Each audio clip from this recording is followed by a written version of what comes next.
Corner McGregor Dustin पोरिये 257 का main event. और क्या बताया जाए, क्योंकि इस बारे में मैं पहले भी बात कर चुका हूँ, लेकिन जब मैं सोचता हूँ इस फाइट के बारे में, जो एक तरीके से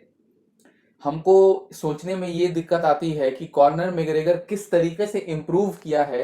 लास्ट 6 इयर्स में, क्योंकि वो चैंपियन बना है, मतलब मेगा स्टार बना है, लेकिन उसकी स्ट्राइकिंग इम्प्रूव हुई है। लेकिन अभी वो इतना ज्यादा,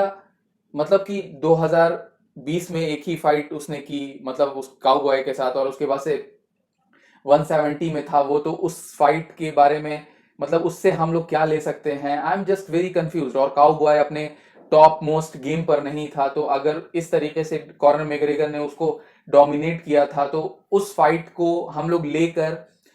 अगर ये वाली फाइट की प्रिडिक्शन करेंगे तो वो सही होगा कि नहीं होगा? डस्टिन पोरिये किस तरीके से इंप्रूव किया है, ये हम लोग को एक तरीके से एकदम सीधा पता चलता है कि डस्टिन पोरिये आपको जस्टिन गेची से जीता, और उसके बाद से आपको खबीब के साथ चैंपियनशिप फाइट हुई उसकी, और उसके बाद से मैक्स हॉलोवे से जीता। तो डस्टिन पोरिये के बारे में तो लगता है कि he is improved very much, और उसकी बॉक्सिंग जो है, स्ट्राइकिंग काफी अच्छी हुई है, मतलब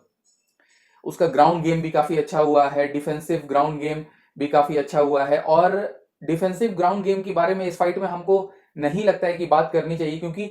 कॉर्नर मैग्रेगर का जो मेन है वो स्ट्राइकिंग है, और वो चाहेगा कि ये वाली फाइट ग्राउंड पे नहीं जाए, क्योंकि वो ज्यादा अच्छा स्ट्राइकर है, ज्यादा एक तरीके से हम कह सकते हैं कि प्रिसाइज स्ट्राइकर है डस्टिन पोरिये से। लेकिन डस्टिन पोरिये बहुत ज्यादा 5 राउंड फाइट्स वॉर में रह चुका है, तो मतलब वो एक तरीके से वॉर वेटरन टाइप का हमको लग रहा है फाइटर है, जो अगर ये वाली फाइट 5 राउंड्स गई तो कॉर्नर मैग्रेगर उतना ज्यादा सस्टेन कर पाएगा कि नहीं कर पाएगा, क्योंकि बहुत दिन बाद वो फाइटिंग के लिए आ रहा है। एक ही फाइट 2020 में हुई थी, उसके बाद से लास्ट फाइट उसकी 2018 में अक्टूबर में खबीब के साथ हुई थी।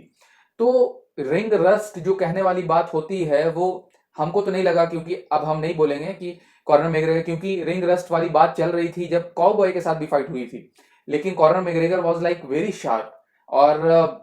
आप ये भी देख लीजिए कि काउबॉय भले वो टॉप पे नहीं है, लेकिन वो जर्नीमैन टाइप का है, लेकिन वो चैंपियनशिप के लिए कितनी बार खेल चुका है, मेन इवेंट वो कितने बार रिप्रेजेंट कर चुका है यूएफसी के लिए, और सबसे ज्यादा विंस का रिकॉर्ड भी था उसके पास, अभी शायद है भी उसके पास, या मिलर के पास है, I don't know, I am not sure. लेकिन cowboy it's like a legend man. Champion वो नहीं बना, बात अलग है, लेकिन अगर आप सोचिएगा उसके बारे में कि टॉप 10 फाइटर्स जो यूएफसी में हैं और लेजेंड स्टेटस पे पहुंच चुके हैं, लेकिन वो फाइट्स अगर वो चैंपियन नहीं बने हैं, तो मतलब आप नाम लीजिएगा काउबॉय का टॉप 10 में, और वो उस तरीके का फाइटर रह चुका है। और कॉर्नर मैग्रेगर के साथ फाइट होने के बाद आप ये सोचिए कि काउबॉय को ब्लेम करने की बात आ गई कि काउबॉय उतना अच्छा नहीं रहा। ये बात चलनी चाहिए कि कॉर्नर मैग्रेगर इतना अच्छा है कि काउबॉय को उसने इतना आसानी से हरा दिया, लेकिन बात चलने, तो मैं सिर्फ ये कहना चाहता हूं कि ये जो लास्ट 6 साल पहले जो ये फाइट हुई थी, जो फेदर वेट में हुई थी 145 में, ये वाली फाइट 155 में होने वाली है, और काफी ज्यादा इंपॉर्टेंट है चैंपियनशिप के लिए, क्योंकि अभी कल, और आप मतलब आज मैंने ही मतलब वीडियो बनाया था, जो आप देख सकते हैं कि खबीब के बारे में, खबीब क्या कह रहा है कि मतलब वो कब आएगा, और उसके मतलब उसने एक तरीके से डेना वाइट को पाथ बता दिया है कि ये होगा तब मैं फाइट के लिए आऊंगा, रिप्रेजेंट मतलब करूंगा, फिर से लाइट वेट अपने बेल्ट को लाइन पे रखूंगा। लेकिन